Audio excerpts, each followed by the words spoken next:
enjoy your day and enjoy coffee time with Pastime Comics and Collectibles. He changed it.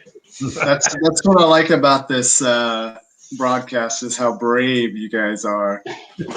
I could not stop laughing. Oh man, that's so great. It wasn't me. You know, the best part was we got in here and we're here in the staging room, Ryan and I was like, man, you didn't use the good pictures for the intro because earlier Ryan did an intro. Hello, Don Hall. Ryan did an intro and he showed McLain and I, and every picture was McLain with a coffee cup because that's what he posts every day. And we were like, and what'd you say, McLain? It feels like I'm a coffee addict or something. Yeah, every picture. Yeah, I think he was nice. You didn't throw the beach picture in there. You were nice. You turned around when that happened. You did, right? You missed it. The beach picture in there, right? Oh yeah, the beach picture was in there. Yeah. Oh, was it? Then I missed it. I had motion at the door and I looked off to the left out the window. Just make sure I don't have a stalkers looking through the window or something. When I saw the preview of your intro earlier, I thought, well, I guess we're not going to have too much fun, you know? Oh, it's too bad. Yeah. Oh no, it was in there. So McLain, I'm going to get us started, I guess, because let's talk a little bit about who have you not worked with in the industry. So most of us know you just as, McLain McGuire came along the past time, started shopping with us. You and Chris got involved with Four Leaf and that type of stuff. But I mean, looking through some of them pictures and everything, you got some McFarlane, you got Jim Lee, you got Greg Capullo, Scotty Young, Rob Layfield. You mentioned that you actually did prints one time for Capullo and for Alex Ross and stuff like that. So why don't you tell us a little bit about your history within the comic industry? Well, you broke up a lot, so I didn't understand a lot of what you're saying. Sorry. Is this better? Can you hear me now? Yeah, that's fine. Okay. Yeah. So what I was asking, and I'll start back over, and then I'll cut this out for the YouTube video. Basically wanted to know your history within the industry. Looking at the pictures, obviously, McFarlane's in there, Jim Lee's in there, Capullo's in there. Trying to remember who else. You had Scotty Young in there, Scott Snyder. I know from our talks that you've done prints with Alex Ross. You've actually worked with him and done prints for him. You've done prints for Capullo. I know you currently work with Marvel and DC artists doing prints for them, and among other things. So we know you as McLain, who shops with Pastime and helps us with Four Leaf and graphics and all that type of stuff. But why don't you kind of break down just exactly what it is you do in the industry and where you started and all that good stuff? Well, I think I like to say what a lot of people say is like I kind of do a little bit of everything. My initial placement in the industry is a designer and a letterer, and so I like to kind of take as much position of that as I can, like whether it's jobs or helping people out, and I have worked with a lot of people, a lot of I'd like to call it a lot of cool people and a lot of really cool people, but overall, like what I did years ago is I noticed that there was a lot of even professional artists that work for everybody, like Vertigo, DC, Marvel, Image, all those guys that were just artists that were working on books. And I think we are mistaken that some artists work for Marvel, but some of them are, our majority of them are outsourced. So a lot of times artists, whether you're professional or indie, you're still surviving the same game. And that game is like when you go to Comic-Cons, you got to have prints to sell. You have to have merchandise of whatever sorts, aside from whatever the publisher's giving them to sell as far as books and things like that. So I end up, just doing what I do best is like I love helping people. I don't think I've ever put myself first, which is pretty crazy. Thank God I have an understanding wife, but I try to let everybody know, like, man, if you need help, in this sector or somewhere here or whatever, I can help you out. And I've always been a designer. I've always been an artist. My mother was an artist. So, I get a lot from her. But in the early 2000s, I was touring in a band, and we had a particular designer and a printer that was printing all of our 12 by 18 posters that you would, staple on walls and stuff like that, like how we used to do it in the old days is what I like to call it. And so the more popular we got in the music industry, the more work there was for the designer and printer to do. So one day I walked in their studio and they said, here's a giant book of Photoshop. Here's the disk to Photoshop. Here's a laptop. We don't want to do work for you anymore because there's so much going on. So, oh, okay, great. So I sat at home for, I guess, over a year, between working a day job and working in the music industry, and learned how to use Photoshop, and started designing my own stuff on flyers and things like that. And so fast forward that 10 years later, I can offer that as an element of understanding printing, understanding printing to where it's different when you walk into a FedEx office Max type joint and printing professionally at a printer that does nothing but printing, and so you understand that as a designer, and you understand that the formats and whether it's books, prints, and things like that. And majority of artists in the industry that I would see at like Comic-Cons, when I would go to Comic-Cons, once I got into the industry and started going to Comic-Cons with CCP Comics and the artists and stuff like that, and I would see print work on people's table, and I would think, well, why would they do that? Why would you print on laser paper, or why would you cut it like that? What do you have these offset borders for? And so I basically built my own templates over an amount of years, and a lot of print shops use the templates that I have because nothing ever goes completely wrong. There's always mistakes, but nothing can go wrong with a format and setup. And so that's something that I can bring to the table is like not only can I give you amazing print quality on prints, and don't get me wrong, there's been a path of like roller issues or toner issues and stuff like that. And you just got to work with people, and you got to understand those machines and understand those things. And so I made myself understand them because I don't want to go back to like a professional artist or an indie artist and go, okay, sorry about the roller marks. This is how we fixed it. Or, I don't want to have to plan through those mistakes. I don't want to have those mistakes. So you learn the business and learn the format of it, and you make sure that there's very little mistakes or delays as much as possible. So I basically a few years ago, I'd say it's more like 4 years ago, really kind of put my foot forward and said, this is the quality of stuff I'm cranking out. I'm going to go offer it to other people. And so I would approach professional artists. I would approach artists that were going into the industry that work for Marvel, DC, or Image, and I would tell them, because most of the times those publishers won't print their works or their prints or anything like that, whether it's their work or not.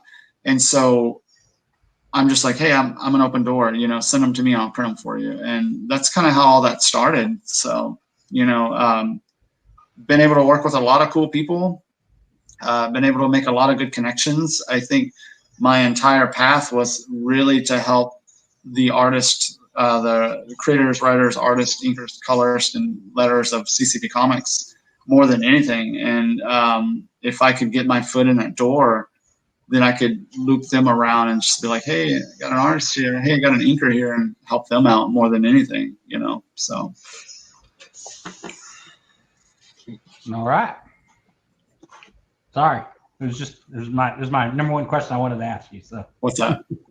No, that was it. Oh, that was it. Yeah. I mean, there's a lot more to it. I could talk to you for an hour about that, and just like you said, those are a lot of cool pictures, but majority of those pictures are, where we got to know each other and, everybody made friends and stuff like that. That Todd McFarlane picture was the ultimate. I mean, like just watching that whole clip there, almost brings a tear to my eye, because here's a position we were in Hawaii, amazing Hawaii Comic-Con that's ran by Jimmy J. Just, no pun intended, amazing show. You're in Hawaii with a Comic-Con. Look at that. That's great. So everybody knew I was a huge Todd McFarlane fan, all promoters and staff, and everybody knew that I loved Spider-Man and all that stuff. And literally, so there's a guy that works with the promoter. His name is Hollywood. He has a real name, but he goes by Hollywood. And he's the guy with the guns. And so he comes over to my table, and Marty and I are sitting at the table. And he says, "Hey man, Todd McFarlane's gonna, like Todd McFarlane, like his line was like about 2 or 3 rows behind us. We could see it. It was like going from where he was going to be, of course, all the way out the door, right?" And so Hollywood comes up to the table and says, "Hey man, Todd's signing starts in about 30 minutes. Cool." I said, "Well, I'm gonna get in line. I got a couple books." He's like, "Well, we talked to him, and we know you're a huge fan, and you do a lot for us as well." And he said, "You're always promoting, and stuff like that." And he said, "We want to give you an opportunity to go up there and talk to him 30 minutes before everybody else does." So what was the first thing out of my mouth was like, "No, man, I don't want to cut in line. That's not cool." And he's like, "No, man, you really got to do it. We've already cut the red tape on this. You have to do it." So I did. I went up there, and I had a book that was coming out at the time that I really cannot mention here, but that was going to be something great, and so I brought it to him. And the coolest thing about Todd McFarlane was exactly everything everyone says is like, he's a business guy and he's a friendly guy. And he had all of this utmost respect and appreciation for what I was doing, as well as, I'm over here sweating, because I have all the appreciation for him, like, this is a guy that drew Spider-Man. If you know me, I like Spider-Man, so, and he just had all this great advice and everything. And, the funny thing is like, he even said, "Man, you got to submit your book, and do this and do that." He's giving me all this advice. And he even slides, if I remember right, Marty would know best, because I probably blacked out for about 20 minutes. But, Marty was there with me taking pictures left and right. Because I was like, this is going to be a once in a lifetime thing, girl. Take pictures, and she's back there taking pictures. And so he even does the note thing over, and of course, I stick it in my pocket, and he's like, "Yeah, check it out." And I'm thinking, "Oh man, this is Todd's information. This is awesome, man. He's really gonna go for my book, And of course, it was just a submission link, to how to submit your comic books. But but so that's what's shot. So we're sitting there and we're talking, and he's telling me about how comics are changing, movies are changing, comics into movies, comics into TV shows, and like literally what he told me years ago about what Netflix and Hulu is doing is what Netflix and Hulu are doing now. And it was just the craziest thing, like, here's a guy with a brilliant mind. And so, of course, then we got to wrap it up. And, I'm like, all right, man, I'm going to go back to my table. Where are you located at? And, everybody says that, right? Where are you located at? Over there in Artist Alley, and they're never going to come over, right? And so he's like, "Well, do you have anything that you want me to do before you leave?" And I said, "No. Can I take a picture with you?" And he said, "Well, yeah." He said, "But do you have any books you want me to sign?" And I said, "Oh." And of course, Marty's like, "Oh, we have those at the table. Let me go get them." Because that's how just, Todd McFarlane wants to talk to me. That's crazy.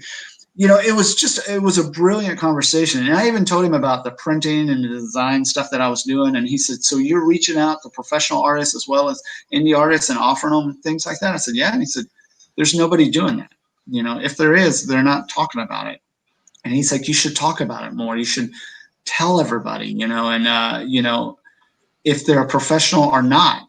He said, you should approach them anyways. Get a no out of them, but they'll remember where that's at, And so, anyways, we get the book signed, and I don't know, it was like 4, 5, 6 hours later, whatever, and here comes Todd McFarlane walking down the aisle, and goes straight to my table. "Hey man, what are you doing? What do you got?" And we were just like, what is going on here? You know, like so I do the nonprofit organization, which is called Create, which helps people follow their dreams and goals. And everything we do is all free advice, free submission stuff, free everything. And, we don't charge to talk to you basically. And so he wanted a shirt. So I gave him a shirt. And so it was really funny. He talked to us for a little bit. The awesome artist, Skylar Patricia, that was next to me, works for Vault Comics. She's always been one of our artists, and she's working for Vault now. So she's taking a break from CCP for a while, but she was right next to me, and she was just like, what? And so he goes over to her table, and he loves her work. Her work is just phenomenal, like the cleanest line work ever. And he's just flipping through her portfolio. And so, and you guys know Ken and Dale are over there just like, like this guy spent like 15, 20 minutes at our section. And everybody that was around him was just kind of like, hey, Todd, come over here. And he's like, nah, I got to go now, guys. I spent my mission time, and it was really cool that was the effect that you make on people, and it was a lot of fun, So, and you guys know I'm a fan of Scotty Young. I see that dude in almost every show, and he's probably sick of looking at me. And when we did Amazing Vegas a couple years ago, it was the first show that Marty was able to go with us at Vegas, and we got to talk to him more. And at that time, there was a gap. There was about a year and 10-minute gap, and I hadn't seen Scotty at any shows. And that gap was that gap where I dropped about 150 pounds. And so I went up to his table, and he was just like, hey, how are you too? I'm like, no, dude, it's me, And so we started talking. He started figuring it out. I think people can figure it out more or less by the tattoos. They're still there. And so just had a great conversation with him. Ended up, on a good page with him, and even such a good page that we decided not to go out that night, Marty and I, and we wanted to stay in a hotel and gorge on pizza because it's our most favorite food in the world. And in those casino hotels in Vegas, they don't allow the delivery guys to come into the hotels and go up to your room. So Marty and I had to leave. The guy called us from downstairs. He's like, hey, I'm at the lobby area, outside. Can you come out and grab your pizza? Yeah. So we walk out there, and it was again, the weirdest thing. Like Scotty's like, hey. And we're like, oh, hey, and he's like, hey, what are you doing for dinner? Let's all go to dinner. And I said, well, we're kind of lame. We decided to stay in. And we ordered pizza, and he said, man, that's not lame. And his wife was like, do you know what Scotty's middle name is? And I said, Pizza. No. And she's like, it's Pizza. It's Scotty Pizza Young. And so forever, that's all we call him, is Pizza Young, and it was a cool, like, that's a silly story, but those are stories that capture you in that moment where it begins some sort of friendship that carries on. And so I've offered design work to him. I've offered printing work to him when he's up to doing things, and try to say hi to him and stuff like that on Facebook. And who doesn't, right? But I mean, that's kind of what I did. Is I just stepped up my game. I became a stay-at-home dad about I guess it's been about 3.5 years now, and by I guess I'd say by accident, and so, I had a job for 13.5 years, lost my job for whatever reason, is out there. And so I had to step up my game, and Marty was real cool about like, hey, we're cool. Don't worry about it. Got a good job, just stay home with the kids. And I was like, no, I got to do something cooler. So I stepped up my lettering game, and I stepped up, my printing and design game. And that's when I really started getting these professional artists and talking to them and letting them know what's going on and stuff like that, and got a lot of great jobs at it. Met a lot of great people. And that's with that being said, me, always putting people before me. We would be in the middle of a conversation where I would know somebody for a year and a half, and they're like, did I see a book with your name on it? And I'm like, oh yeah, I'm a letterer. They're like, what? Like, we could have told people, we could have spread this around. And so I ended up doing a preview for Marvel not too long ago. I did a couple things for Image not too long ago. Just silly stuff too. did some stuff for Arcania that crashed and burned, so it never saw light, So I don't know. It just, you get to have so much fun. And then I meet these crazy individuals in Watauga, Texas that boosted my career by about 50% of what it already was, what is I'm not done, McLain. Huh? I said I'm not done. What was it? Hoping we didn't boost it the negative way. No, you boosted it the right way. So it was crazy because, that's all I wanted to do is I wanted to work on books. And I worked on a project with some individuals that didn't go so well. And so I was kind of like, one of those people that was like, well, we don't like working with you because you don't like making comics. And I'm like, really? That's crazy. Just dropping by to say, hi, McLain, your work is amazing. That is special. You're special, Tim. But and so when somebody tells you like, hey, I don't want to work in comics with you, you're part of the reason, that whatever happened. And you just, me, I'm not one to put my tail between my legs and go home. I'm just like, oh no, whether that person wants to associate with me or not, I'm going to prove that I can do this. And so it was a really good opening thing for me to jump in because within about 6 months of doing it, I met you guys, started working on comics with you guys, and just like boosting it, man. I mean, Chris, an amazing writer, creator, sort of cool guy, I don't know. No, I'm just kidding. He's a great guy. I'm kidding, Chris. But what? No, don't worry about it. It's cool. Okay. No, you're good. It's fine. Yeah, but like you guys do things that I do that some people may not do, and that's where you guys promote me as the individual I am, as well as what I do for you guys, and that's really what it's all about. It's like people promoting people and not worrying about competition and junk like that. Let's just help everybody out and have fun and make comics and make art and stuff like that. And so that's just a good time, fun. I was going to pull something up here real quick. I'll pull up here in a minute and show everybody. So, you're talking about that. You're talking about creating. So everybody that's watching, and when we do our coffee time with Pastime, and we have those awesome looking designs, right? The graphics, all those are done by McLain. So just the other day, Ryan and I were talking to McLain, and we were on a video chat like this, and I go, hey, McLain, you ready to do, we got another guest coming up Thursday. You ready to do, need you to make another graphic for us? And he's like, oh yeah, okay. Who is it? We're like, you. And he's like, huh? I mean, so how'd that feel having to make your own graphic? I mean, because we're not that good at it, so we have to go to you. So you make your own graphic to be on the show. So it is a little weird, now I've made flyers with my face on it, but with about 10 other people. So I'm like this. I'm like, oh, that's cool, man. That's cool. I'm right over there, and I sucker punch myself all the time because then I'll hide myself.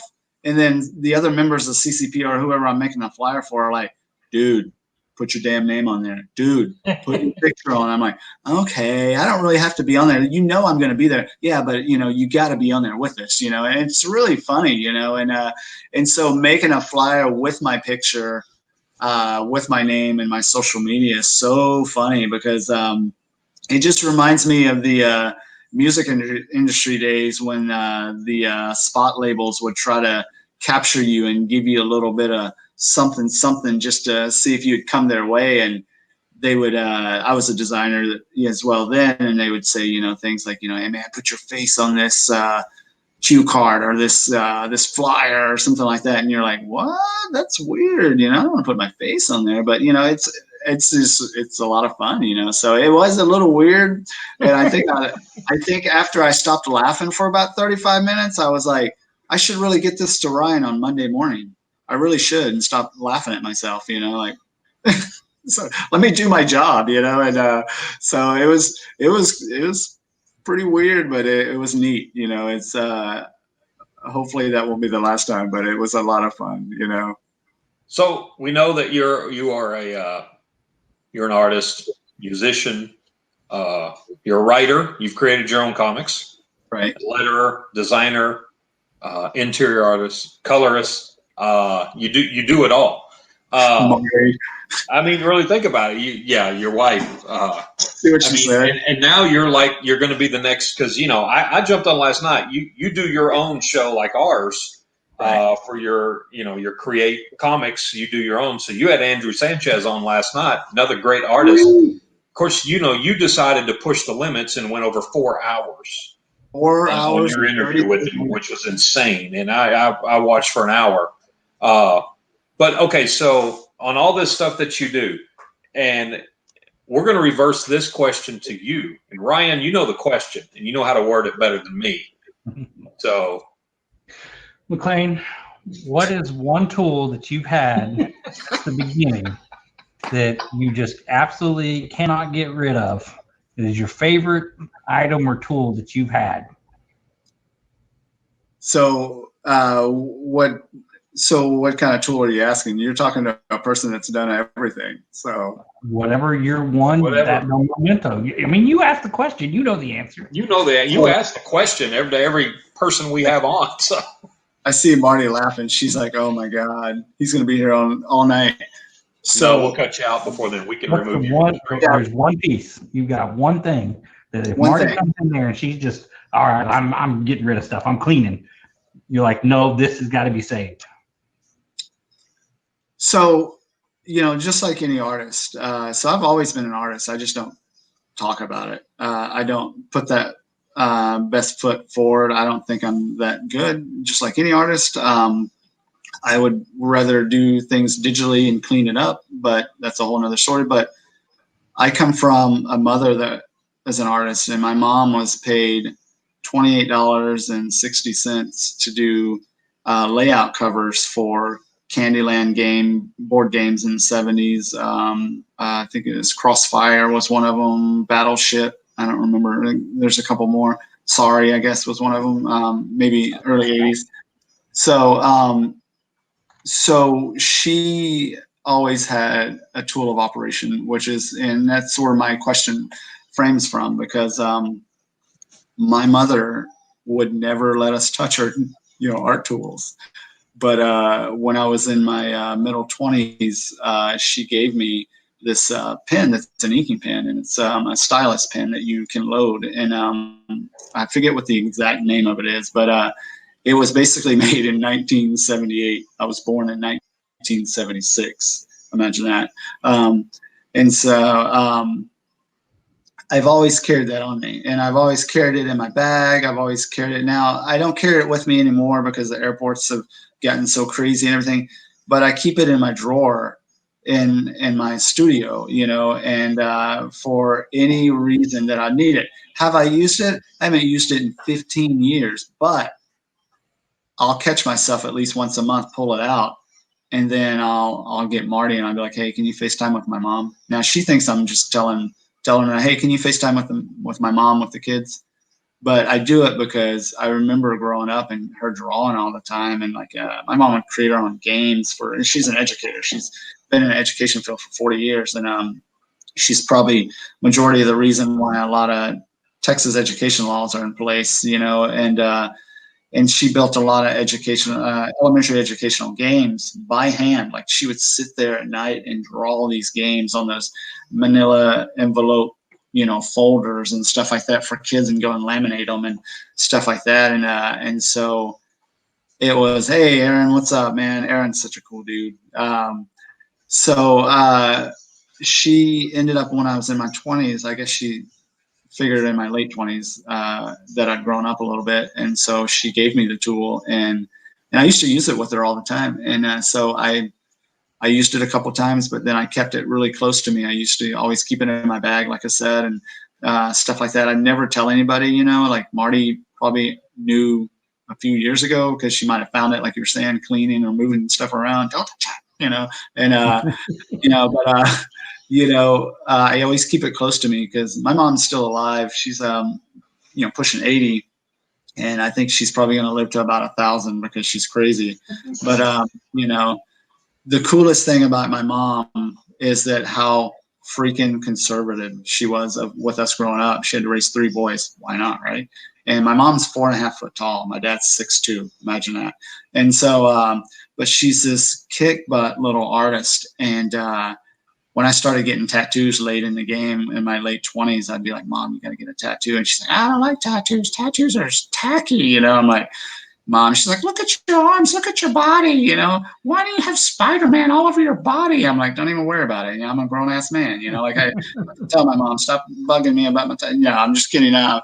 So, you know, Marty and I went to my mom and dad's house about, I guess it's about 5 years ago. We were at their house visiting them. Aaron going deep. And my mom we were just having a casual conversation, and I was talking to my dad. My dad has tattoos, you know, he's a biker guy, you know, so he has tattoos and all skulls and shit like that on him. And my dad was like, oh, I got this tattoo the other day. It's cool. And I'm like, oh, that's cool, Dad. Like, I got this one, you know, I'm showing him, we're comparing tattoos, you know. And my mom's like, hey, do you want to see the tattoo that I designed and got? And I was like, what? Like, the next thing she was going to tell me is that she listened to heavy metal. I don't know. You know, you never know these days, you know, because when I got in the music industry and started playing heavy metal and progressive rock, she was like, I don't even know what's going on. You know, like I'm like, well, I'm making money. But so she literally in front of Marty, which I almost lost my mind, is conservative she is, pulls the back of her shirt up and pulls her pants down and says, look at this tattoo I designed and got on my back up above my butt. And I said, Mom, you got a tramp stamp? What are you, like 70? I think it was, she was 73 years old at the time. 73 years old, you got yourself a tramp stamp? And she goes, oh, that's not all. So my mom's real name is Kermit. So, and I know, it's a long story. So she pulls up her sleeve and she's like, look what I designed. And she designed this really killer frog and with her initials in it. And she said that she went to the tattoo artist, and the tattoo artist said, well, let me show you some frogs I have. And she said, no, you don't understand. I'm an artist. You're going to draw this on my body or I'm going to go somewhere else. And so like, I'm like, wow, how cool is that? Like, everybody in our family has tattoos, you know, the most conservative. If anybody grew up, like I grew up, like my parents were very loving. I have nothing to complain about. Don't even look too deep into my music, because if you guys want to ask questions about the music stuff, we'll talk about it. And I'll explain to you why the music was more depressing than my life. Because I grew up amazing. I had an amazing family, very loving and very conservative, kept us in check. Didn't even know what a Whataburger was until I was in college. Imagine that. So that's how I was raised. And so to see a 73-year-old mom of mine show me her tramp stamp, I was like, dang, there you go. You know, but so makes me think of things like I'll show you mine when I see you again in a couple of weeks. Yeah, turn around, show it to us now. No, I'll wait. You're live, bro. Do it. So that tool stays in my drawer all the time, and it has my mother's name, her initials, engraved in it, and that's the only thing I have that reminds me that I am an artist. I just should talk about it more, and so you know, but I probably won't, you know. But yeah, that's the old story. So remember, this is a question and answer session for McLain. If you guys have a question for him, shoot out. Marty, you're not allowed to ask questions. Be crude, people. Be crude, man. No one ever asks any crazy questions. Do you have a tattoo that your mom designed? No, man. You know, head looks like it's a perfect spot. Let's talk to Mom and get one drawn up. Yeah, you know, I've always asked her. One time she made a joke, you know, oh, your mama's a tattoo artist. I'll just draw you, or an artist. I'll just draw you a tattoo. And I was like, yeah, you should. You should draw me your version of Spider-Man. Yep. And she was like, no, I don't want to do that. Like, why wouldn't you do that? She's got this ridiculous Harley Davidson tattoo as a tramp stamp on her body. and you're not going to draw me tattoo of Spider-Man. Marty, I need you to make it happen. Yeah, Marty, you we make need it to happen. Okay, so so you're sitting in a different area right now than sometimes when we're on video chat with Ryan and stuff. Usually in your little office area behind you, you have about 40 pictures of Spider-Man on your wall, right? That's framed. Nice. That's your Spider-Man It's wall. nice. But okay, so out of all that, let me say, out of all the pieces, and one thing I learned about you the other day too, you're a movie poster buff, right? I mean, you collect movie posters. You and Marty are huge in movie posters, which was neat because you showed me some of the original movie posters with the codes on the bottom of them, and you even said you're going to give me all the original Star Wars, which I really appreciate that. That's true friendship right there. True friendship. Yes. So, out of everything you have hanging up on your wall, what is your most memorable piece and your favorite piece that you have hanging up framed of all your Spider-Mans right now?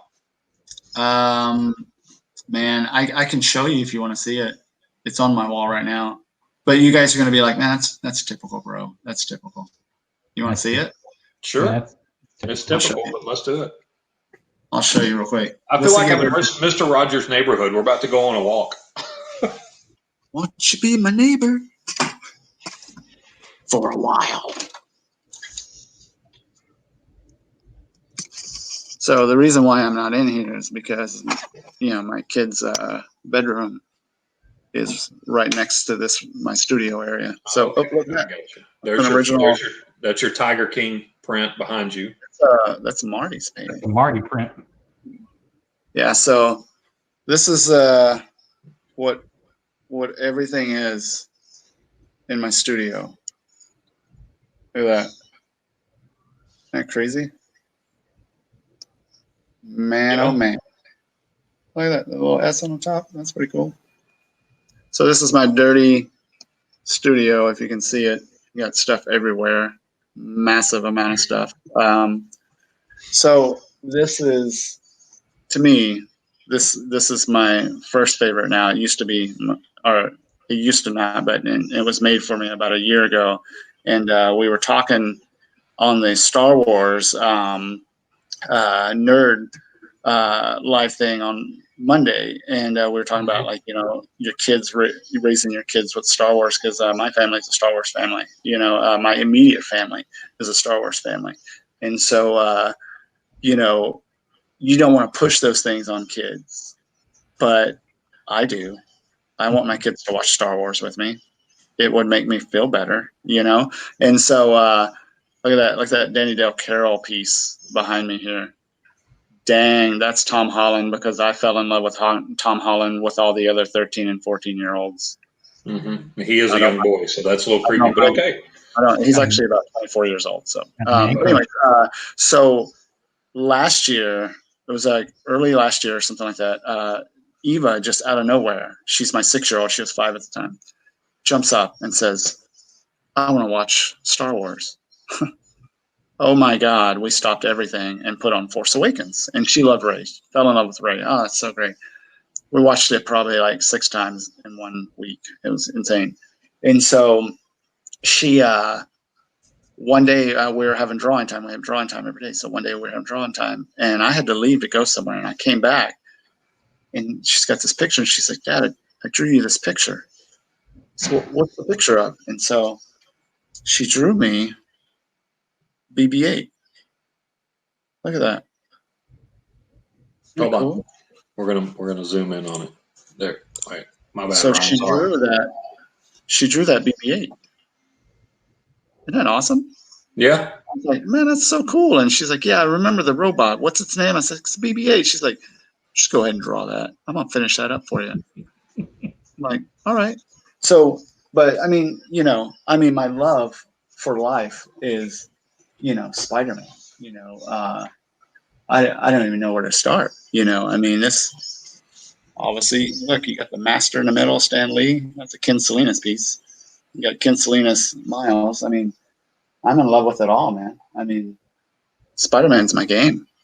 So of all the different spider characters within the spider universe, who is your number one all-time favorite character? Spider-Ham. Ooh, burn. No, it's not. No, that's a fun one, but that's a more silly one, right? And so my all-time favorite is the whole Clone Saga section of Spider-Man that leaded out to the Scarlet Spider stuff. And so Scarlet Spider is my all-time favorite Spider-Man. And so I love that, character, and I love everything that is wrong and right about that character. And so Scarlet would have to be my all-time favorite. But Peter Parker, the Peter Parker in the high school days is my favorite. I think that's why I'm in love with Tom Holland right now. So. Gotcha. Aaron wants to know, what is your next tattoo? What is my next tattoo? Or he says tat. I can use the right language. What's your next tat, sucker? So I already got the Miles Morales logo on me. And so, imagine that. It's going to be another Spidey piece. So it's going to be the Gwen Stacy logo, because I love the Spider-Gwen logo. I love her logo because there's two different types. And if you're a real fan, you know the real one, and you know the real story, Ryan Rumley. And so, I'm going to get that tattooed on me because I even love the pinks and the whites that it comes with. And in tattooing, they've been experimenting over the years with white tattooing, which only comes up in certain light. So that's kind of what I'm going with. Yes. Jimmy, even though it's your birthday, Hey, happy birthday, Jimmy. Happy birthday, Jimmy. Hey, McLain, just when you get off, make sure you check Messenger on Facebook, because Matt sent over page 2 completely covered. Ooh, how's it look? Sweet. Oh, my I God. told you that dude's a monster, man. Wow. Don said, Got those 80s colors going to it. Don, I'll do that for you. No, I won't. Well, it could match your mom's Harley Quinn tramp stamp. So.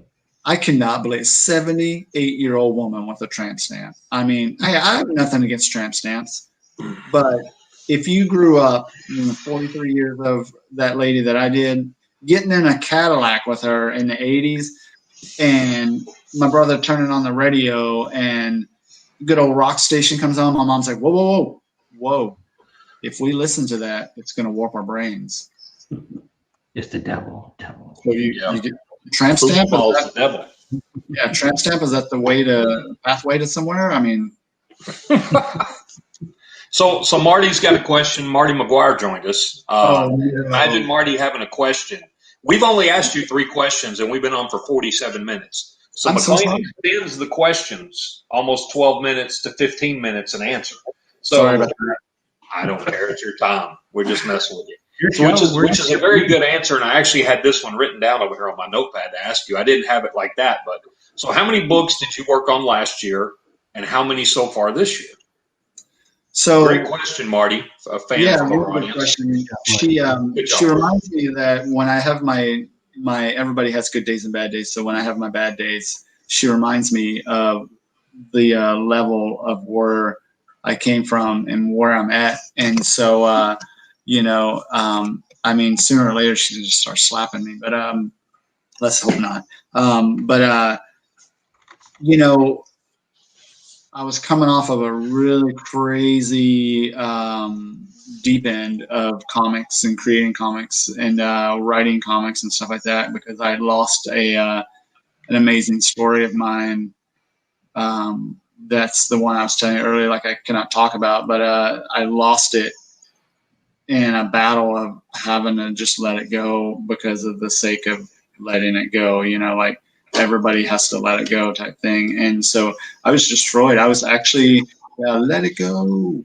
And so I was so upset that it became a point where people were telling me like, dude, just keep your head up, man. Just keep working, keep your thing going. And I'm like, I don't want to hear that. You know, I just lost something I've been working on for 10 years, invested thousands of dollars in, and it just wasn't worth it, you know, in my mind at some point. And so one day it clicked on me after talking to a couple of really good friends that were, you know, always super supportive, with Marty also being super supportive.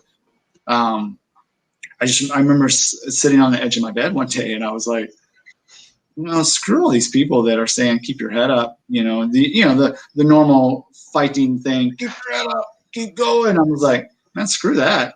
I'm going to keep my head down and go to work. And I'm going to work on everything. And I'm going to take everything I can and I'm going to do it.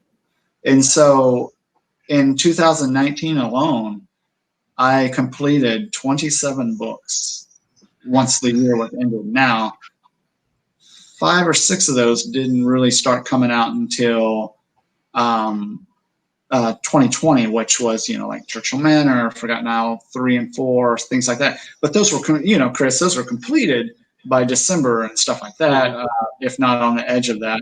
And then with everything that's going on in the world now, you know, well, I'm still working. So, but I was busting out books left and right for other people, still doing the same game. So this year alone, it's upwards to about 18 books already, and we're not even halfway through the year. Golly. You know? So, and that's how I see it. That's how I see life, is like, if you really want what you want, if you really want to do what you want to do, you have to live your life to the fullest. And there's several ways to do that. You have to get yourself out there. You got to make it happen. It's going to hurt every day if you're in that position, or it's going to be brilliant every day. But however it is, you got to get out there and do it. You know what? You're going to fail 100 times. I don't know how many you know, stories Marty's heard from other people about how many times as a young adult I failed going into the music industry and literally crying on the back of a stage, or, you know, upset and wanting to just go home to my mom or dad or whatever it was, but just pushing yourself to that point where you've just had so much of enough of everything that you just come callous to everything, and you just start doing it.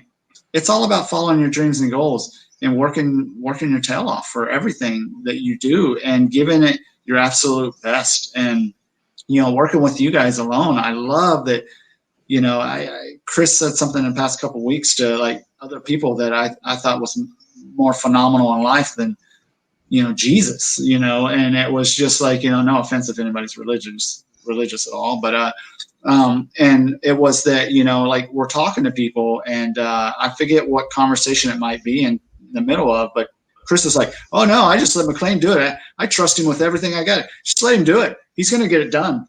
Like, yeah, dude, that just shows that me as a human being has proven myself of the hard work. So what do? I don't stop there. I just keep going. I mean, just like this ferryman stuff, you know, like with having Matt on, man, that's awesome. That dude is cranking those pages out. You know, that's what my life is all about. It's giving other people a chance and the opportunity and making things come through. You know, making it right, whether it's wrong or right, making it right, you know, and I'm going to continue doing it. I'm going to continue working. Whatever Chris has not coming out, I'm going to work on it. Whatever Ryan needs me to design, I'm going to work on it, because at the end of the day, my reward in life is helping people that appreciate and respect what I do. Yeah. So.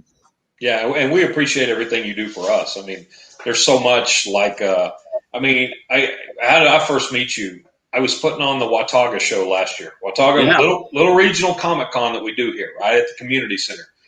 You called up one day, didn't know, never met you, never talked to you or Marty, and you're introducing yourself, and you're like, hey, this is my Facebook page, check it out. Love to come set up at your show. This is what I do. I do all kinds of stuff. Hello, Alan Quall. How you doing, sir? Alan's a cool guy. And all of a sudden, what am I telling you? I'm like, oh man, McLain, you've done stuff for Marvel. You've done all. Hey man, I'm just letting you. This is a tiny show. I mean, and you're like, you know what? That's where we do best. Tiny shows. We like the small shows. And you're like, you're driving up with Marty. Like, me and my wife are going to drive up that day from Austin. I was like, all right, man, whatever you want to do. Just come on.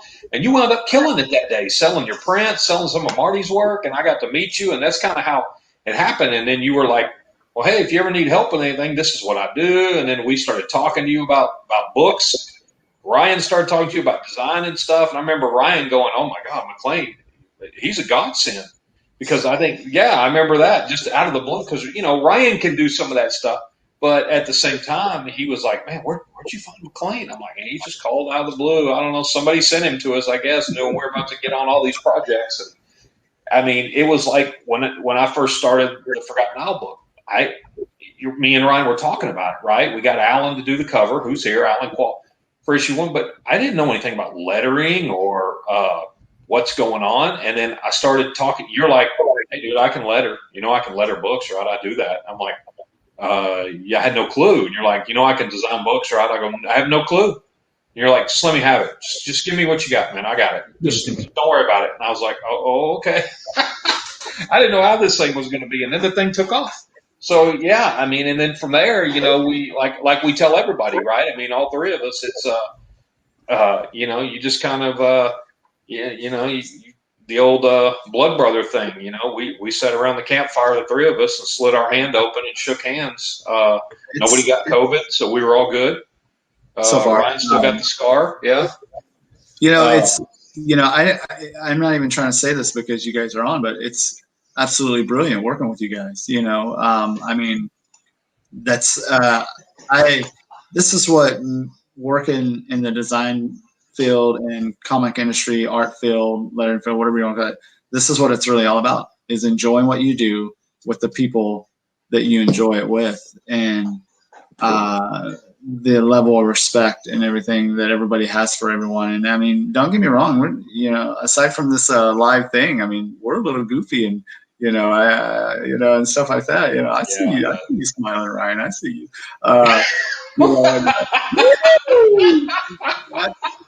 That's the level of goofiness right there. Look at that. Look at that tiger on the beach. I mean, ladies. I just remember the night I found that picture. Oh, ladies, stop.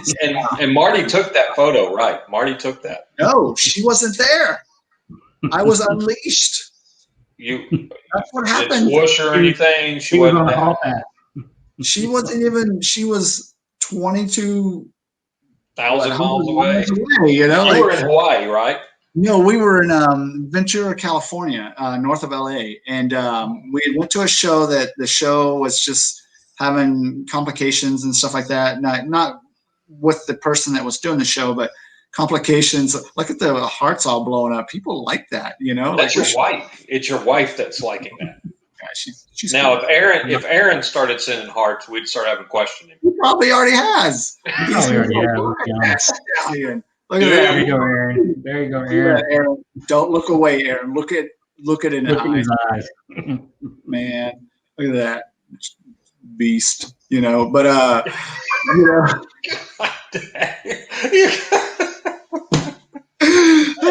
What people don't know, who was it? Who else was it on here with us? David Sanchez that night. Yeah. We sit on for like 2 hours on the little room like this, the private chat, and just, oh my God, we were in tears laughing so hard. Like 2 weeks ago when we got off a show, and it was when we had David on Coffee Time, and then you joined us in the room afterwards. We weren't live anymore. And of course, if you give Rumley access to Facebook, the world's ended. I mean, he will dig and find whatever he can. I told him when I figured out that this wasn't a joke, that I was going to be on here, I was like, you dig, bro. You dig. I have no shame. I mean, I have no shame. I mean, Alan Quall would like to know if he can use this as reference for his next Aquaman cover, if you're okay hey, with bro, that. Do it. You will make tons of money. It'll probably skyrocket your career with DC. And you tell him, that bastard you're drawing is super cool. And he makes cool prints. Oh, my God. But I'd like to point this out. I told you. This is McLain. He gave me 5 hearts. Then this is McLain now. So congratulations on the weight loss. Yes, congratulations on the weight loss. That's where I'm headed. I'm trying to get down there, but it's a tough road. But there's no water around me. I don't know if I can. My luck, I'd get bit by a shark and taken away if I tried to lay like that, or I'd pull a back muscle or something. I don't know how you did it. All right, let's get back to being serious. And you know what? Aaron Williamson, that's joined us, amazing artist himself, amazing cover artist. He did our exclusive for Zombie Box #2 on the Forgotten Isle. And you know how I met Aaron? Through McLain. I mean, McLain's like looking for a cover artist for #2. He's like, hey, I got this guy. It's awesome. Okay, military. Want you to meet him. Yeah, the only problem with Aaron is he's a Marine wearing a Navy shirt whenever he gets interviewed. So I don't care. He served our country, so thank you for your service. Yay! It doesn't matter, man. You wear whatever you want. I mean, hey, if you wanna drown yourself in McLain tattoos, Aaron, you go right on ahead. Yeah. So he's got a real question. Would Chris and McLain ever produce a superhero comic book, and what would the story revolve around? That's all you, man. Because I'll be honest, I like Captain America. I can't write anything with superheroes. That's just not my thing. Chris is all into the horror and killing. I'm into the horror and the thriller and seeing people sliced up and cut up and dying. I mean, that's what I like to see. Remember, with superheroes, especially team books, you can do anything and everything. I mean, I'm sure there's a ton of writers out there that'll be like, no, McLain's wrong. You got to be careful. No, you don't. You could be missed half and misunread or whatever you want to call it through the whole process and end up having some dude that just couldn't handle himself and was on a brink of nowhere and losing his mind because when he was a kid, he saw his mom get killed in the living room and they blamed his dad. And all of a sudden he's got these speed powers. You know, you can do anything you want to do in superhero stuff. There are no limits, you know?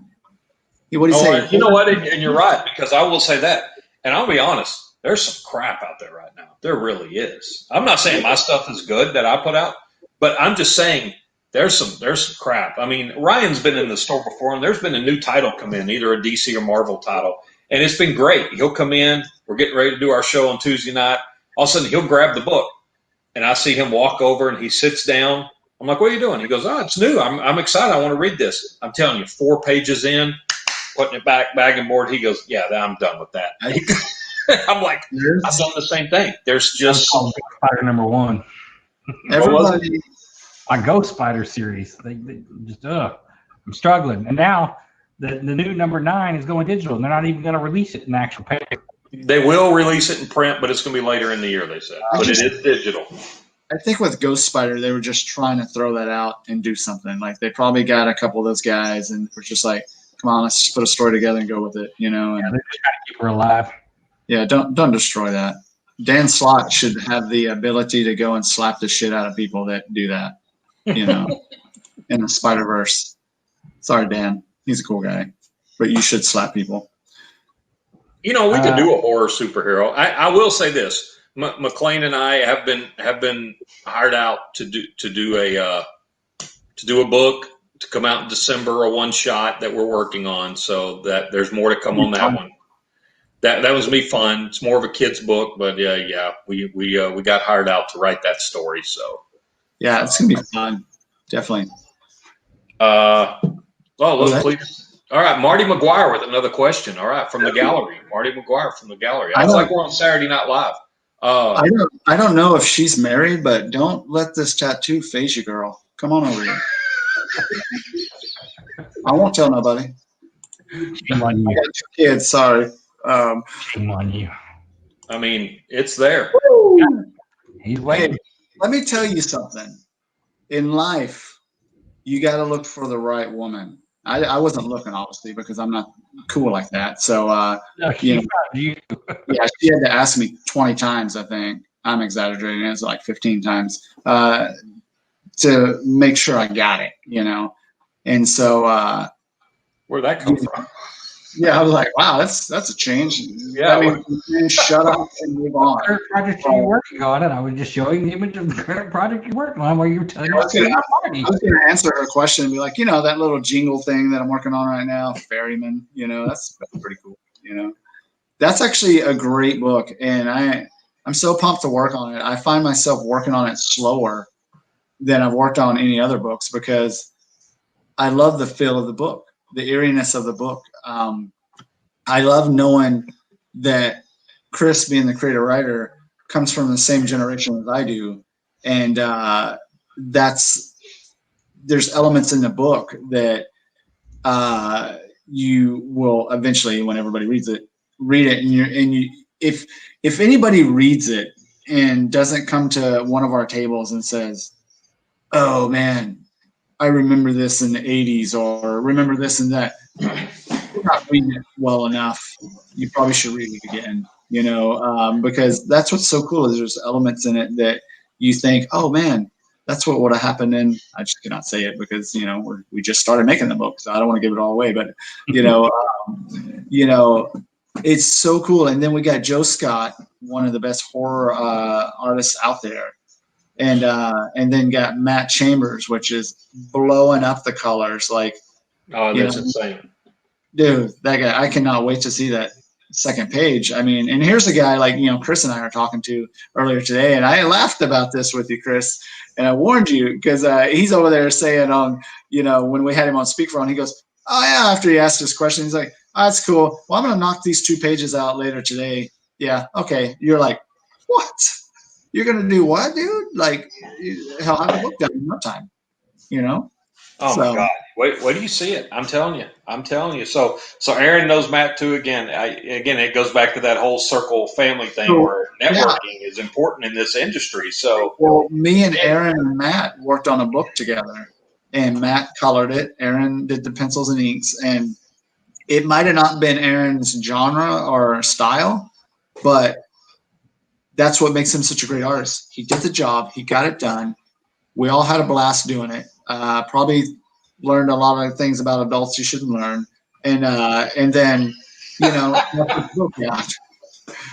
just like that, get sticky. I am telling you, man, that is a brilliant picture. That's the problem with podcast and interviews. Like, you guys are the first one to video interview me. It's because everybody's like, well, I don't want to say anything or do anything that you don't want to talk about. Bro, you been on my Facebook page? Rumbly chats. There needs to be look at that. That's my boy Matt. Woo! Look at that. Y'all see what's happening there? TP all the way. I don't see a ring on the finger either, so that was pre-marked. That was probably like 8 or 9 years ago. Yeah. So Marty and I did everything backwards. We got together, fell in love, moved in, got pregnant twice. The second one was her fault. I'll just throw that out there. Know your female body and know when things are not going to take place. It takes 2 to tango. Just I believe me, I'm an expert at this. Yeah, you got Mr. Brady up here on the top left. So. You got Mr. Brady from the Brady Bunch, the dad living right there. Dude, yeah. So we did everything backwards. We had, we got together, fell in love, moved in, had 2 kids, bought a big house, bought a car, and then was like, oh, we're going to Hawaii Comic-Con. Let's get married. So that's what we did. That was 2017. There you go. All right. Okay, so speaking of current projects, and I don't know if you can talk about this or not, but oh, look at him. He is good. Hey, girl. I like that picture. That's hanging on my wall, actually. She looked, I'm going to say this right here. She looked absolutely stunning that day. And I was waiting down at the lobby, hanging out by this fountain. And I was like, literally, like, I'm not a typical guy, but the typical dude was kicking in because I was in Hawaii and I really wanted to go have some fun. And we were about to leave to go get married on the beach. And it was like 20, 30 minutes up the road. And I'm waiting with my buddy and I'm telling him, I'm like, dude, I cannot wait to get married and get this, going through. And then we're going to go to the brewery and then we're going to go have fun downtown. And we're just, man, Comic-Con, it's so cool. And then she walks out and I was like, I couldn't even say anything. And she thought there was something wrong. And I was just like, she looks so beautiful, and I wanted to push her in the water so bad that day just to have fun, but I just couldn't mess that up, and I mean, she's still beautiful, but I'm just like, hey girl. Hey girl. So you've written a book, and couple of them. You Yeah. talked about that. You've done that. So have you? Sorry, Aaron's comment threw me completely off. Keep that meat stick in check. That's my boy. Anyway, Coffee time has gone off the rails. coffee time. Hey, I've been It good. used to be a good, clean, wholesome show. That's why we can't have Andrew on here. It's your viewers. Yeah, you cannot have Andrew on. Sorry, Andrew. You cannot have him on. Sanchez, yes. Yeah. Okay, so your books. Can you show one of the books that you've done? Currently or in the past? Whatever one. What was the one you told me the other day that you got in? You were so excited. You were going to do a live unboxing on one of your shows, but you went ahead and just opened it anyways? Or I still haven't unboxed it. It's still in a box. You haven't even unboxed it right now. Yeah. Hey, Ryan, hold on. Ryan. So he did a book, and now why am I staring at McLain? Ryan, go back to you. I know what he looks like. I know what he looks like. But so this guy was telling me a while back, damn, McLain, it's been like 3 weeks. And you're like, hey man, I got this I got my new box came in. It was my comic that I did. I wrote it and I did everything on it. And I got it in. I'm like, open it. No, I'm gonna wait. How? It's been over 3 weeks and you still haven't opened that box? I'm gonna blame it on homeschooling. I don't think so. No. You hear this laughter behind me? She knows. I almost had to beg for her to make another kid because I was like, I'm gonna take one of them and I'm gonna put it in a ball. Homeschooling's tough, man. Educators, I think the first week I was homeschooling my kids, I called my mom up. I love you. Good Homeschooling job, only Mom. one though, right? What? You're homeschooling only one right now, right? No, both of them. Both of them. I didn't realize he was in homeschool as well. So. Well, I mean, he's not, but he decides to be nosy for about a week, and I'm like, hey, you know what? What better place to do it? Hey, McLain, so you got two. My wife's got the twins and the 4-year-old and the two babies, and she can do it. So step up, man. Step up. It's tough. You chose the stay-at-home dad life. Deal with it. No, it's a lot of fun. It's super rewarding, but it's just you got to organize your life. You know. Evidently, you cannot open the comic box during that time. So. What's that? Evidently, you can't open the box of your comics at that time. It's still sitting there. It's crazy. And have the kids do it. Let the kids open it and play with it. That's like Ryan with his Legos, Yeah, I bought the Millennium Falcon. I haven't seen it since. And you want build a Lego. See it in pieces. No, so the book that I haven't unboxed, and I need to do it this week because now that Matt Chambers is working on Ferryman, a few years ago, one of our artists, Johnny Segura, came to me and said, man, I know you got ideas. What, you have any ideas? Anything I can draw for you? And I said, I got this silly robot kid story. I like Astro Boy and all that stuff. So I got this really silly robot kid story. I haven't written it yet, but here's my idea. So we sat in a lobby of a hotel room for 3 or 4 hours talking about it verbatim. And I had all these details. And I could tell by the look at his face, like, why haven't you written any of this down? I could tell that was the look on his face because I had so many details, like, oh no, and then the dude has to look like this, and this is, blah, I was like, and this is where it has to go. And you could tell that just that look on his face was like, dude, you need to write this down and stop being a moron, and so instead he's drawing boxes and panels as he goes, like, just layouts. And he's like, I'm going to put all this together when I get home. He's from Louisiana. So he's like, I'm going to put this together when I get home and you're going to have to put the words to it. I was like, oh, okay, cool. So he does. He puts this 40-page comic book together called System. And it's System, Systim, because the little kid's name is Tim. And he's a robot, or becomes a robot. And so the whole book was done by Johnny. It was penciled, inked, colored, and everything by Johnny. And it was grayscale colored too. And so once it was done, it looked immaculate. It was so cool. So we put it together. I sat there for probably a couple months putting dialogue to a story that I probably should have written a script for.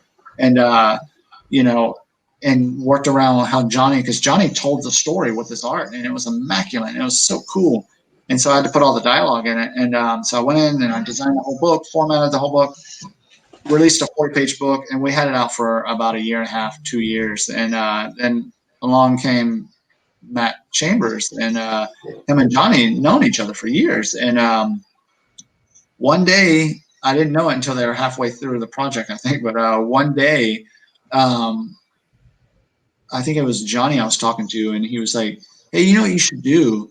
You should get system colored and then re-release it." And this was like sometime early last year or something like that, or maybe even the year before. I don't remember. And I was like, "Oh, that's a good idea." I said, "I just right now tapped out resources. I cannot do it." "Oh, well, I got my friend Matt to do it." I was like, "What? What's going on?" And so started talking to Matt, and that's how I met Matt. And started looking at the pages, and the pages were just crazy good. And so it was one of those things where I said, "Hey, look, Matt, I'm so busy right now, and I'm in a place in my world that I probably won't release the book for a while because I'm going to have to work on it slowly." And he was like, "Yeah, no problem." He said, "I just wanted to do it, man. Thanks for all the hard work that you've done." And Johnny was the same way. Johnny was like, "I'm not going to take any payment from you. Thanks for all the hard work you've ever done for us. Thanks for promoting us all the time. Thank you for giving us opportunities and Comic-Cons and stuff like that." So that they did this whole book for me for that, and it was so meaningful, so great. And so, so this whole 2020 change in the world started happening. And I remember we went to Permian Basin Comic-Con, and the governor had shut down that show, and so we all had to pack up and leave. And I came home that night, unpacked all my stuff. It was a good time to drive 12 hours, one place and back in one day. That was cute, but it wasn't their fault. It wasn't anybody's fault really. But It's the Chinese. Hey, it's your broadcast, not mine. So I remember coming home and I'm unloading all that stuff. Marty could tell that there was something just bothering me, and I was just like, "Oh crap!" I was listening to it all at that point because I was just like, "Oh crap, this is what's happening in the world right now. We're about to be stuck for a little bit." And so the weekend went through, and that Monday morning came, and that Monday morning, it was like going into your office after being on vacation for a while. I went into my studio, I cleaned everything up, I organized everything. I started talking to Chris, I remember, and "Hey, what do we got going on? What are we doing? Let's do this, let's do that," And then I pulled up System, all the files that Matt had colored, and I lettered that 40-page comic book in 5 days. And then I put the whole thing back together. Then I redid some things in it, and a week later sent it to print after reading it about 400 times and figuring out it was perfect, and then having Marty read it because Marty edits a lot of my stuff. So and so after she read it, I sent it to print. And so I just got it about 2.5 weeks ago, something like that. And I was like, okay, I'm going to do this live unveiling because I know Johnny and Matt try to catch about a split second of some of the things that I do. So I'm going to do this live unveiling, and just time got away, man. And so it's in there. And I got a super cool gift for those guys that I had printed, as well as comp copies of the book, even though they were like, "Hey, you don't have to give us comp copies. We'll buy them, blah, blah, blah." And I'm like, no, that's cool. So I got them comp copies. I'm hooking them up, and the book's going to look great. I know it's sitting in a box, it should look great. So I just need to do it. I'm going to do it this weekend. Now that Matt's working on Ferryman, I was like, oh yeah, now's the time. Now's definitely the time. I just sent Matt and Joseph the link to the show here because they're talking back and forth in our group message about the picture that they did. So yeah, so just saying, Ryan and I have a comic store that we could buy some of those books and put them in store too, just to let you know. Well, and I remember in the beginning of all of our, what's he saying, McLain, when you letter a book, do you try to give advice on how the story should flow? Absolutely. You know what, Aaron, I'm not a super writer or creator or anything like that. I've had my time. I've had my 15, 16 years in the industry, and I've seen the ins and outs, and I've worked with two brilliant writers for years that I learned a lot from in the beginning of my years of that, and so I can carry that with me, and so there's a lot of times. I mean, Chris can even say there's a a lot of times where I'm like, hey, we should say it like this, or hey, we should do it like this, just a suggestion. And I'm real careful doing that because I've been down that pipeline where I've suggested something and people are like, you're just a letterer, shut your mouth. I'm like, ooh, like, you're right. I'm the one getting paid low, not you. And so, I mean, I try not to suggest unless the project is something that is needed on that advice. And there's been a couple of times I've went to Chris and said, man, we gotta do this with the dialogue. We got to do this with the wording or something like that because it will flow better, or oh my God. I mean, the big thing was in January when we worked on Churchill Manor, and those two artists were banging back and forth on nonsense. And I am all about,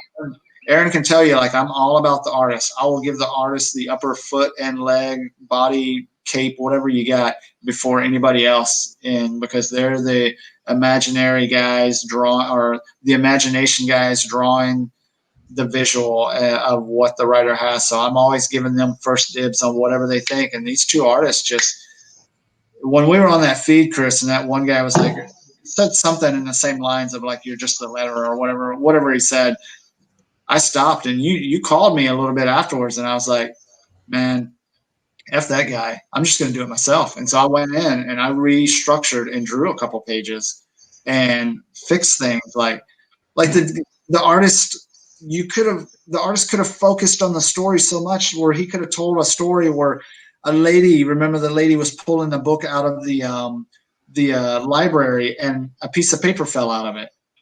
Well, draw the piece of paper folded up in the book, and then draw another panel with the piece of paper falling. Draw another panel with the folded piece of paper on the floor with a little bit of text showing.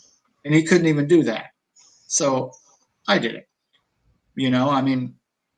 You made all the wanted posters. You remember all that? Yeah, I made all the wanted posters because, some artists leave that up to the letters, which is fine. That's my design aspect. So I made all the wanted posters. That was great. Did all the engravings, and there's a lot of art aspects that I got to put in that book. And after doing it, I felt really good. I didn't even want to roll up a Churchill Manor book and slap the dude with it anymore. I just wanted to, get on with it and move on. Get it done, man. Rodrigo.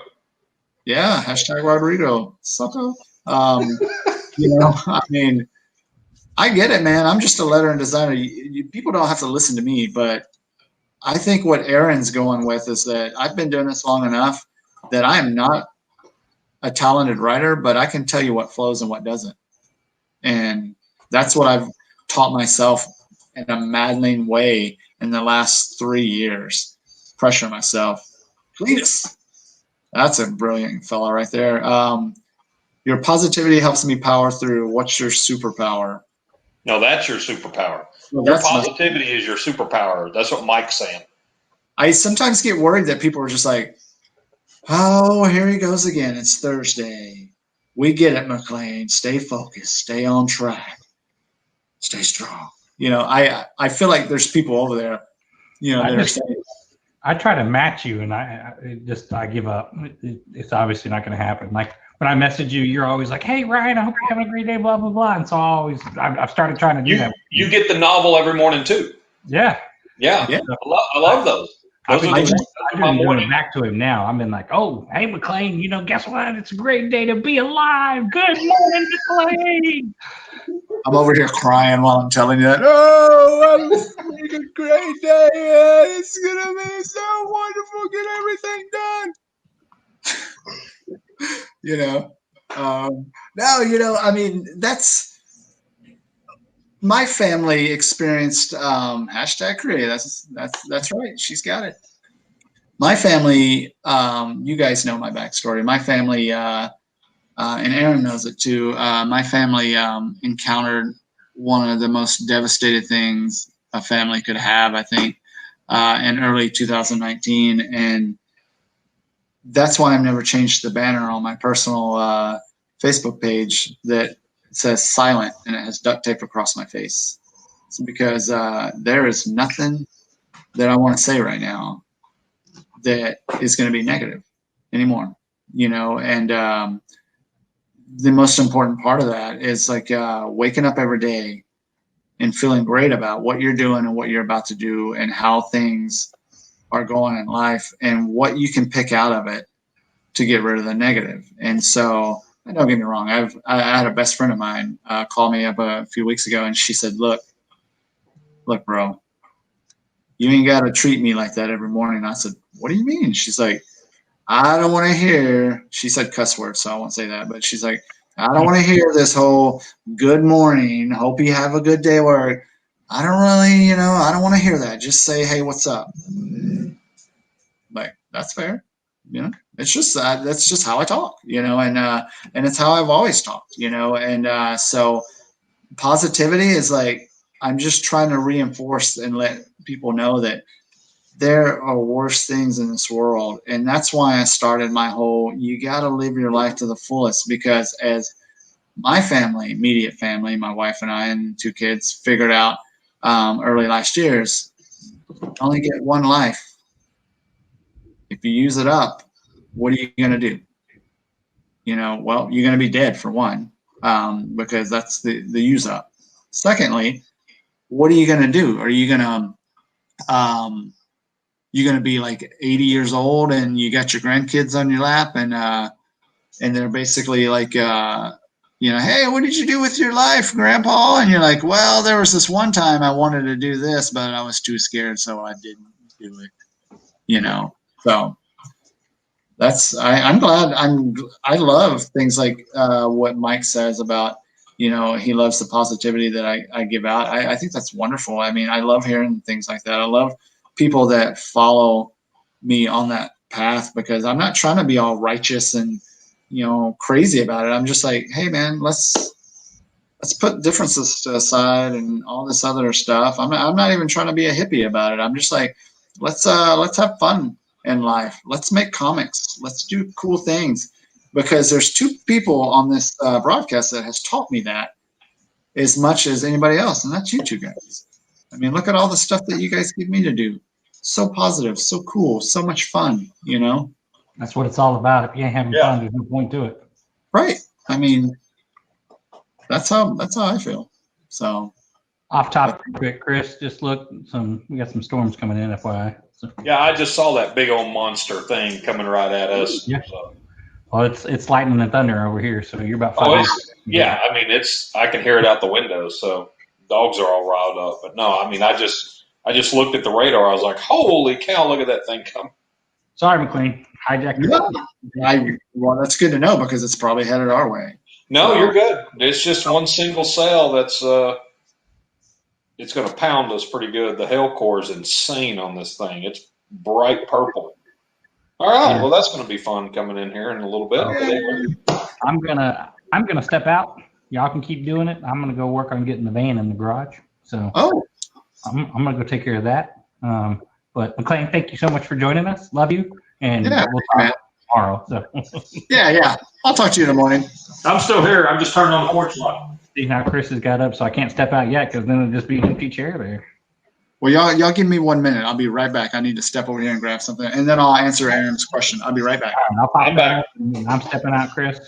I got it. Go put your van in the garage, man. Because All right, bye. Later. All right, so it's just me solo as usual. So McLain will be back. I'll be right back. No, you're good. So we'll get he'll answer your question in a minute, Aaron. So again, if you guys got questions, we're in 1:28 right now, or 1:28. We'll stay on about another 10 minutes, and then we'll get out of here tonight. This has been the longest interview we've had. I will say that. With just me in the ghost chair right now. So again, so if you got a quick question, we'll get to it in a little bit. No telling where. Again, if you were watching McLain last night, he was on this thing for 4 hours with Andrew Sanchez. They had a really good night. They had a good interview. Make sure you're following him on his Facebook page at CCP Comics, and you can see everything he does. But yeah, he's got a lot. Aaron Williamson is on here, who's a creator. Cletus Henson, which is Michael Henson, is on here as well. He's just created the Disputed Territory. As a matter of fact, we just posted about it. His David Sanchez cover has come in. It is gorgeous. Bald Head's doing well. Thanks, Mike. I'll see you tomorrow, Mike, and pick up some of those books for you. I got motion at the front door. I don't know who that'd be. Anyway. So again, if you got a question, ask it. I think McLain just left for the evening. Ryan jumped out. I'll stay here a little longer.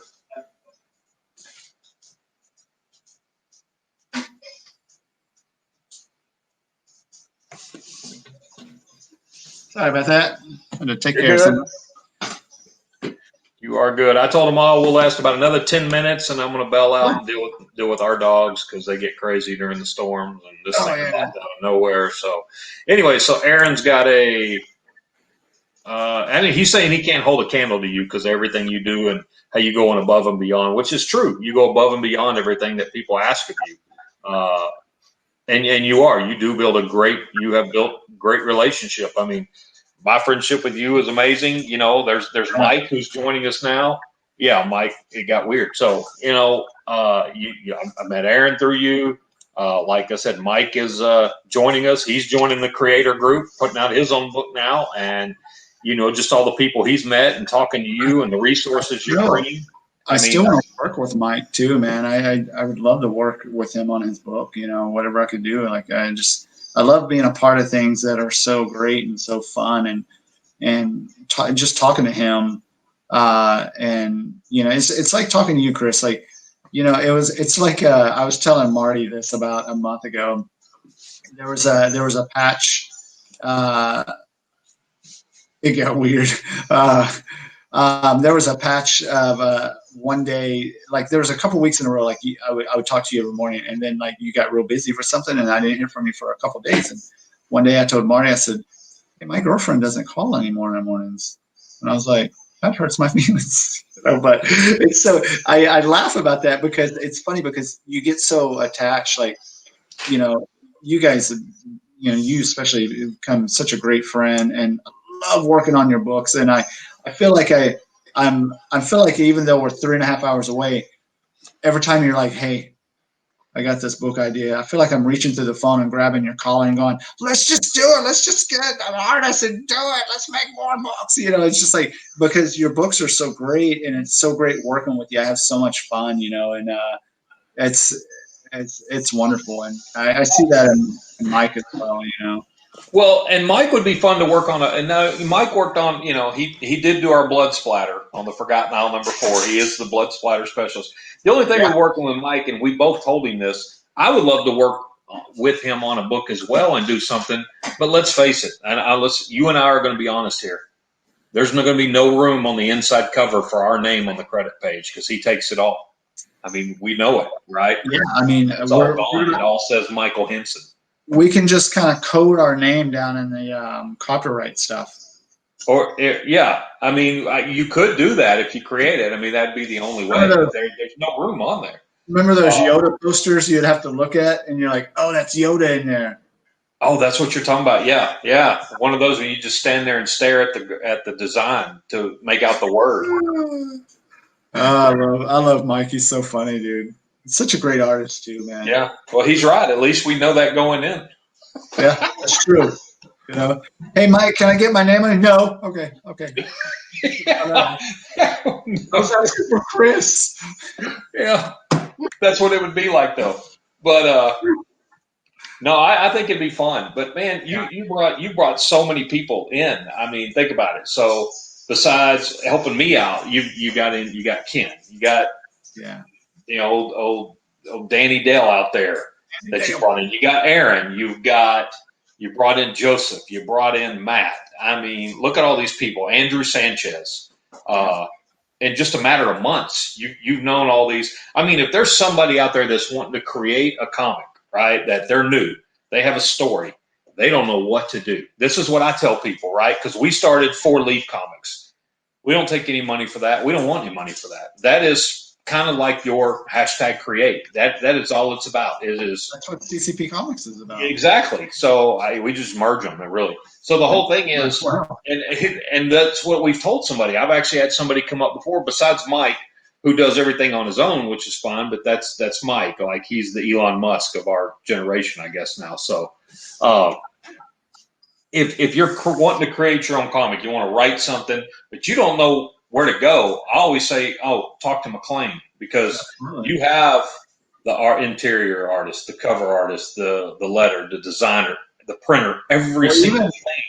Even for advice too, because I mean, I know I don't know how many times you've sent people my way for advice, because that's, I think and I'm not saying this, I don't want to get hate mail later, but I think the problem in this industry, it's like the music industry, is nobody wants to help anybody.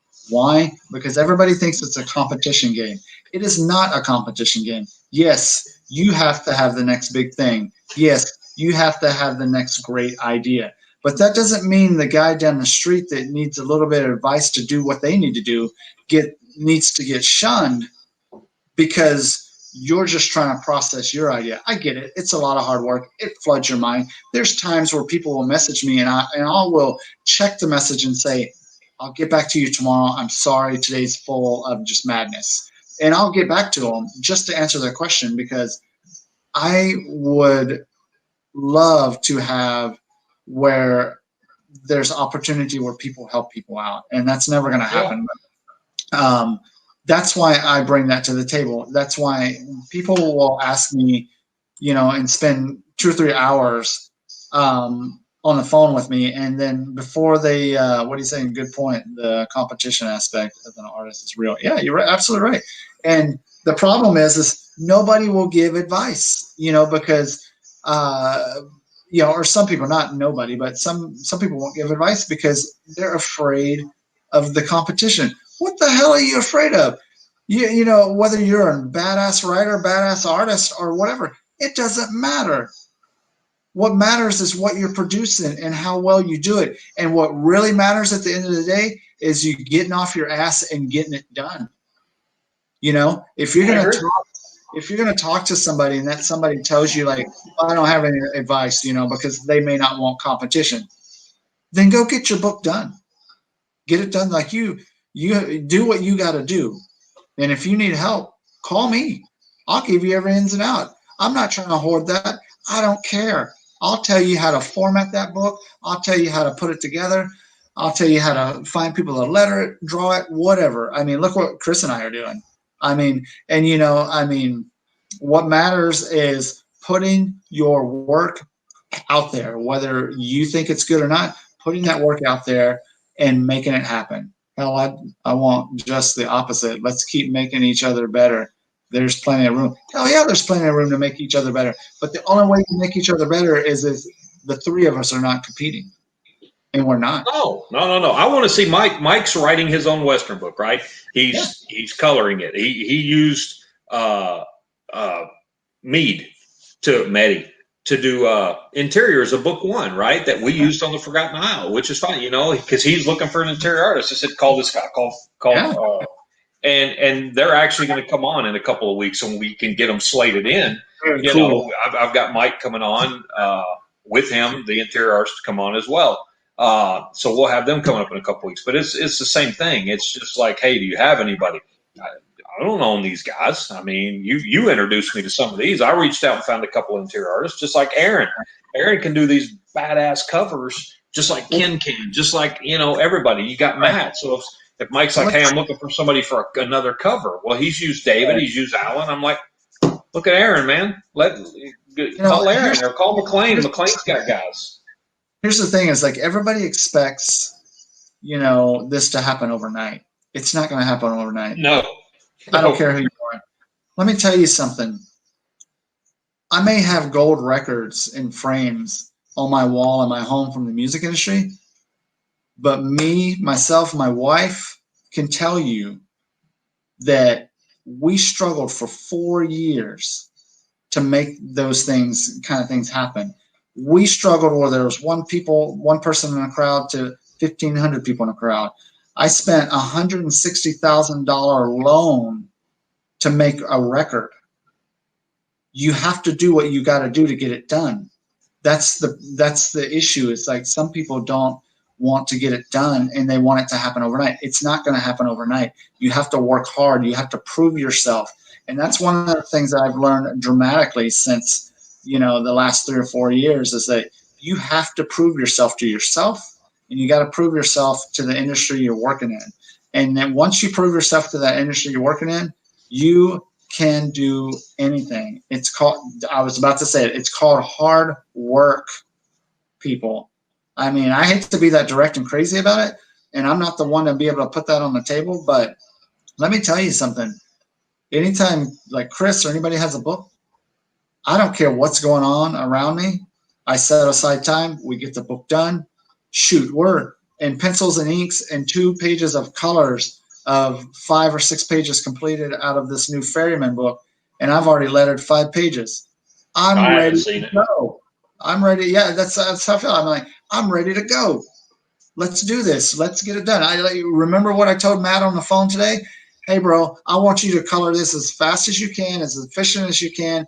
Take your time, whatever it takes. But the bottom line is when you're done with the page and Chris approves it, I want the page so I can letter it, because by the time you're at page 24 and you've finished the colors and Chris says, hey, colors look great, it takes me 5 seconds to swap that page out. And guess what? Chris and I have already worked on the credits page, the ad pages, the covers put together. We're ready to go to print. Yeah. And that's what's fun about creating these books with you and Aaron and Mike and everybody that's been a part of all of us together is, we all want something in the big picture. It's fun to create, but it's just like you and I were talking, right? So we sat down, you put together the press kit that you helped out with too. That was cool on the Forgotten Isle. We sent it to every publisher, right? Yeah. Image came back, loved the story. Great publicity on the book they gave it. Was it for them for 2020 because they're not going to do any horror stuff? Well, that's fine, right? You've had a book that you got turned down from Image for. What'd you say? See you on the other side, right? You just keep going. Okay, I'm not going to cry over because the Image turned down the book. I mean, right. 34 other big publishers out there that may pick this up, and then no matter what books we work on together, you're always hoping somewhere down the line. I mean, I look at this. I look at Undiscovered Country, Scott Snyder, right? Last year, SDCC. What happened? The week after it was announced, Netflix picked it up, paid him $1 million for the story, right? I mean, he didn't even have issue 1 out yet. He just had a premise. There it is. I mean, the book's doing decent. But, okay, so then just the other day, just last week, Ice Cream Man got picked up by Sony. Have you ever read that book? Yeah, it's pretty good. The series is pretty good. Again, picked up for a movie option. Yeah. Paid $1.2 million to the creator, the writer, and I'm sitting there going, hey, if I get paid that kind of money from a studio on a book, I'll take you McDonald's. I mean, we're good to go. Get you a Happy Meal? Yeah, well, no, I'll get you a Happy Meal. 4-piece chicken nugget, not 6, just so we're right. We may bring Mike along. He can have the toy. I don't know, but that's what I've always told people that I've worked on. I've worked on a book in particular that is my third baby of them all, is Dead Robot, and I created this idea, and I guess half created the story, and had this brilliant writer Rob Bass come in and write this immaculate 2-issue story that came out in 2011. And I always told him and the artist or whoever, contract or not, if that ever got picked up for a movie or a TV show or something, I don't care if we're in a good place or a bad place in our lives. We're splitting this down the middle, bros, because we did all this together. Yeah. That's how that works to me. That's another thing is like talking about Netflix and Hulu. Those of you out there making comics and you're thinking, you're pouring too much money into making comics and there's a lot of money to be invested and it may not be worth the track. That's big money. Yeah, you're right, Aaron. It's a struggle, and that struggle is hard. Let me tell you something. Netflix and Hulu did an announcement 1.5 years ago, and they're stuck to it. They're no longer looking for Marvel and DC stuff. Guess whose stuff they're looking for? They want independent stuff. Your stuff. They want, So- yeah, they want independent stories. They want exciting stories, something that they can build on, and they something they may hold on to. That's why we're all in here. You never know. It just takes one, right? That's all it is. And just like you've written books and putting them out. People are going to like your stuff, and some people are going to hate it. My stuff, people like it, some people don't. Mike's stuff, people like it, people don't. Right? I mean, it's just. But there's always somebody out there that's going to like the story, and you're always going to have some people that's not for them.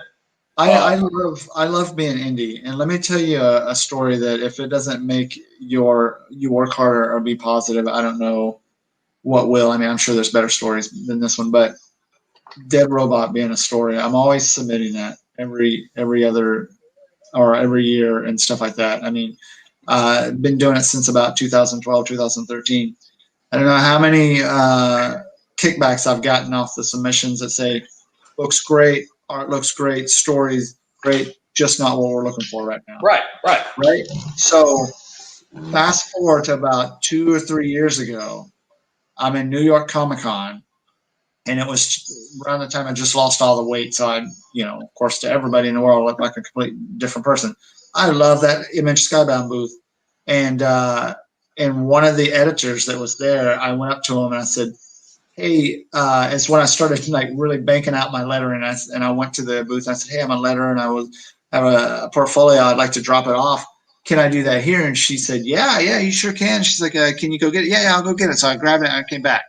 And I said, here you go. And I don't remember her name to this day, but I handed her it was a makeshift book before I really had my true lettering portfolio.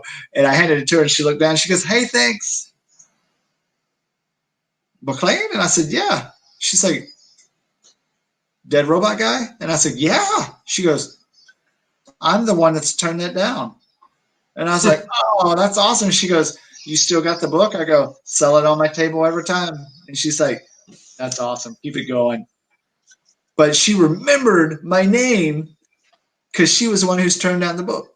Yeah. Why did she turn down the book? I don't know. Maybe it's just they're not looking for it. Maybe it's not their thing. Who cares? But that means I'm going to just have it at my table. Right. So, that's fine. We'll put them in store. So yeah, no, I'll send you a bunch of them. So, yeah, I mean, it just, I love making comics, and I've loved it more over the past 3 years of pushing myself and having people push me. And, I got a stack of them right over here that, I mean, this is if anything helps all the creators and people watching out there, look at this. This is what I did in 2019. Yep. That's what I'm talking about right there. I mean, it doesn't get any better than that. So you got to keep working. And we are, right, Chris? I mean, we got every day. Yeah, every day. Well, I'll be writing more tomorrow. It's Friday. I got to finish issue 2 and keep going, because if I stop, then then I can't stop because you'll be on my butt. So that's true. I will. I'll be like, Chris, come on. Where's the script? Yeah, where's issue 2? But we got to keep going. So. I'm even like is productively busy as I am. I've written a children's book or a children's adult book, and my buddy Jeremy Parker's painting it, and him and he'll be on my broadcast next Wednesday or Friday. I don't remember what day it is, and we're going to talk about the book, and some of the stuff he's knocked out really got my creative juices flowing. And then all of a sudden you're like, hey, Zombie Box wants us to write this comic together. Dude, let's do it, man. Let's have so much fun.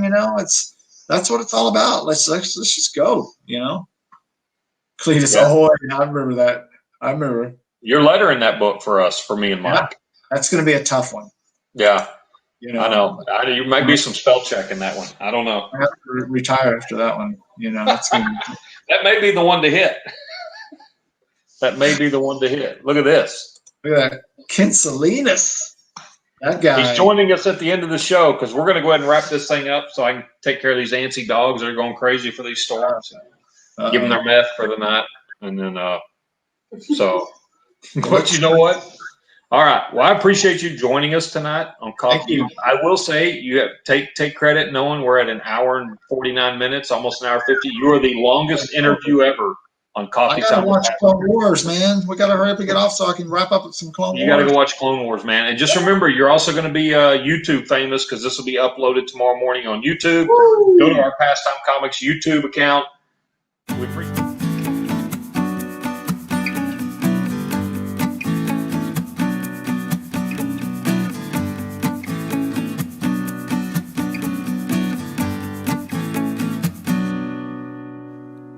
Enjoy your day and enjoy coffee time with Pastime Comics and Collectibles.